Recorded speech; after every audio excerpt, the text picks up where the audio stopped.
प्रणाम, स्वागत है सभी का अनादि अनंतम पर। तो भगवद गीता के श्लोकों की श्रृंखला में आज हम पठन करेंगे श्लोका अध्याय दूसरे के आगे के श्लोक। चलिए प्रार्थना से शुरू करें। श्री महागणपतये नमः। श्री गुरुभ्यो नमः। गुरुचरणारविन्दाभ्यां नमः। नमो नमः श्री गुरुपादुकाभ्याम्। ओम श्री कृष्ण कृष्ण कृष्ण अच्युतानंद गोविंद कृष्णाय वासुदेवाय देवकी नंदनाय च नंदगोपकुमाराय गोविंदाय नमो नमः।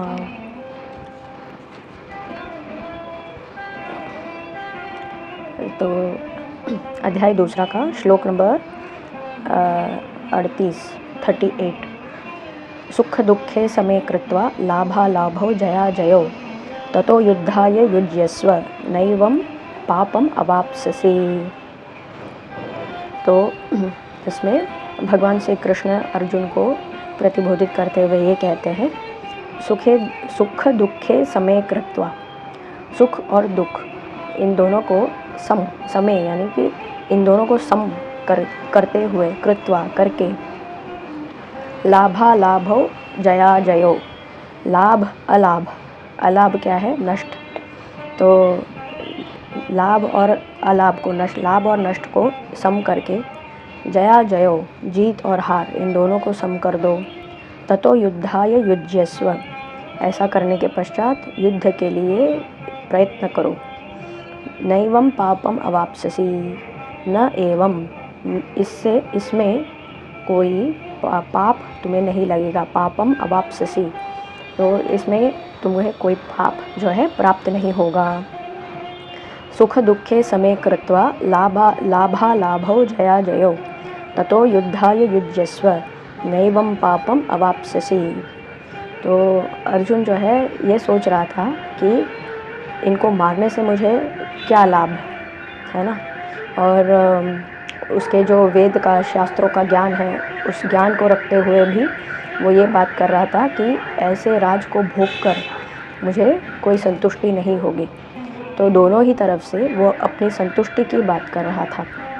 उसने ये नहीं सोचा कि भगवान श्री कृष्ण जो हैं, जो महामायावी हैं, उन्होंने क्या सोच रखा है और उनकी दृष्टि से क्या होना चाहिए और क्या नहीं होना चाहिए। तो भगवान यही उसे बोधित करते हैं कि तुम ये सोच विचार को त्याग दो। तो सुख दुख, लाभ नष्ट, लाभ हानि, जय पराजय, इन सबको सम कर दो। इसके बाद तुम जो भी कार्य करोगे उससे तुम्हें जो है उसका प्रतिफल भोगने का जो है भय या चिंता से तुम मुक्त हो जाओगे। भय नहीं रहेगा, तुम्हें पाप नहीं लगेगा। तो हमारे ये जो साधारण जीवन है हमारा, इसमें भी हमें इसका उपयोग हम करके अपने आप को जो है बंधन मुक्त कर सकते हैं। वो किस प्रकार से?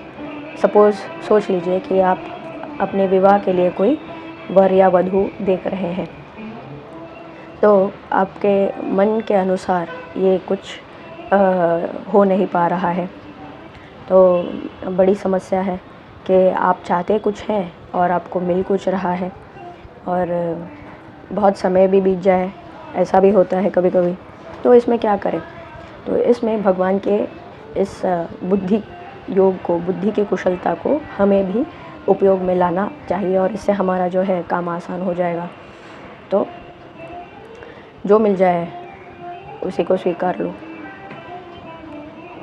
तो इसमें कई सारे विचार आएंगे और ये सारी विचार जो है हमारे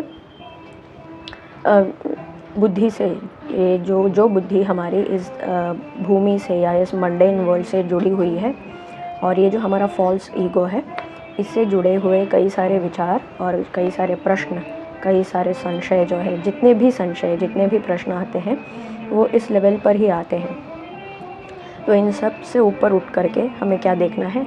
ये जो चैतन्य स्वरूप परब्रह्म जो श्री कृष्ण है, वही तो सारा खेल रचा रहे हैं और वही जो है सबकी डोर अपने हाथ में कसकर पकड़े हुए हैं, वही संचालक हैं और वही जो है वो फल प्राप्ति भी कराते हैं। तो अगर उन्होंने हमें किसी सिचुएशन में डाल रखा है तो उससे हमारा निश्चित ही हित होगा और निश्चित ही हमारे कुशल के लिए ही, हमारे मंगल के लिए ही उन्होंने हमें इस सिचुएशन में डाला है।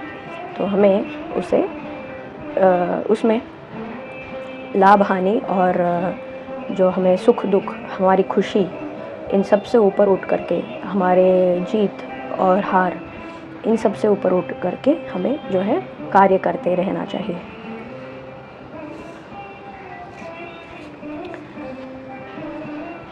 श्लोक नंबर 39।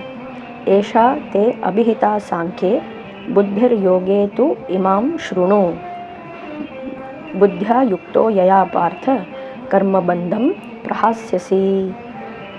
तो श्री कृष्ण जो है और आगे एक्सप्लेन कर रहे हैं, ऐशा इस योग से, ते अभिहिता सांख्ये जो बुद्धिर योगे तो इमाम शृणु, शृणु यानी कि सुनो, किसे सुनो? बुद्धिर योग, बुद्धि के इस योग को जो मैं कह रहा हूँ उसे तुम सुनो।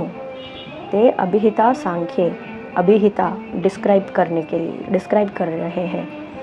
अभिहिता करना, अभिहिता का मतलब है डिस्क्राइब करना। सांख्य, तो सांख्य क्या है? एनालिटिकल स्टडी, ठीक है। तो किसी चीज़ या विषय पर खूब एनालिटिकल होकर के बारीकी, उसकी बारीकियों को बताना, उस पर प्रकाश डालना ही सांख्य है। तो ऐशा ते अभिहिता सांख्य डिस्क्राइब कर रहा हूँ जो एनालिटिकल स्टडी, बुद्धिर योग, किसके बारे में? बुद्धि के इस योग के बारे में, उसे तुम सुनो।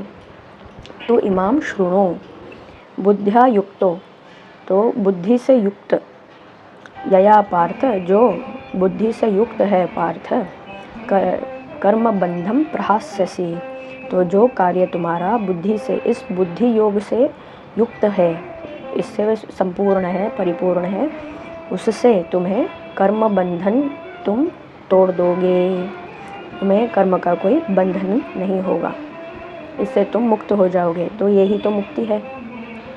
असल की मुक्ति क्या है? ध्यान साधना में बैठ जाना, आंखें मूंद लेना और ये सोच लेना कि मैं मुक्त हो गया। क्या ये मुक्त है?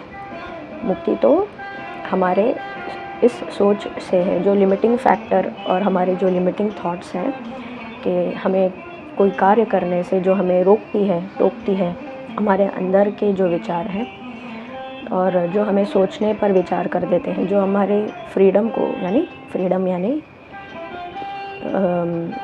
उस भावना को, उस चैतन्य की भावना को जो रोक दे, वो फ्रीडम। यानी कि ये नहीं कि आज मैं जाऊँ शराब पी लूँ, 2-4 सिगरेट फूंक लूँ, ऐसे नहीं। जो हमारे डिसिप्लिन में रहते हुए जो हमारे जो चैतन्य का फ्लो है उसे जो रेस्ट्रिक्ट कर दे, वो जो है ऐसे विचार, जो हमारी चित्त की वृत्तियाँ हैं, जो हमें अपना धर्म निभाने से, धर्म के कार्य को करने से रोकती है, वो जो है उससे हमें मुक्त कर दे, वही मुक्ति।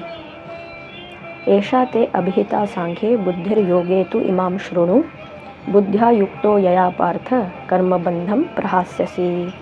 तो भगवान श्री कृष्ण तो यही चाहते हैं कि उनके सारे भक्त जो है, उन्हें सुनने वाले और उन पर विश्वास करने वाले सारे जीव जो है मुक्त हो जाएं, बंधन से मुक्त हो जाएं।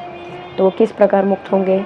बुद्धि योग से। इस बार वो बुद्धि का योग बता रहे हैं, तो उसे आप भी सुन लीजिए भगवान क्या कह रहे हैं।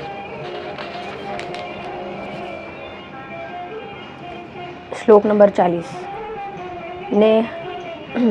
न इह नेहाभिक्रमान् नाशो अस्ति प्रत्यवायो न विद्यते स्वल्पम अपि अस्य धर्मस्य त्रायते महतो भयात्।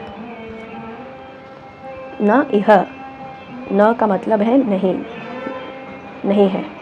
इह, इसमें, इस योग में, इस योग में नहीं है। क्या नहीं है?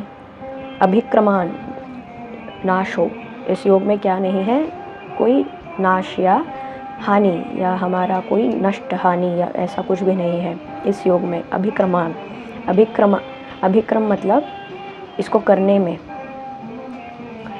न यह अभिक्रम नाशो अस्ति, इसमें कोई नाश नहीं है, तुम्हारा कोई लॉस नहीं है। प्रत्यवायो न विद्यते, प्रत्यवायो तो इसमें ये करने से तुम पर कोई आँच नहीं आएगी।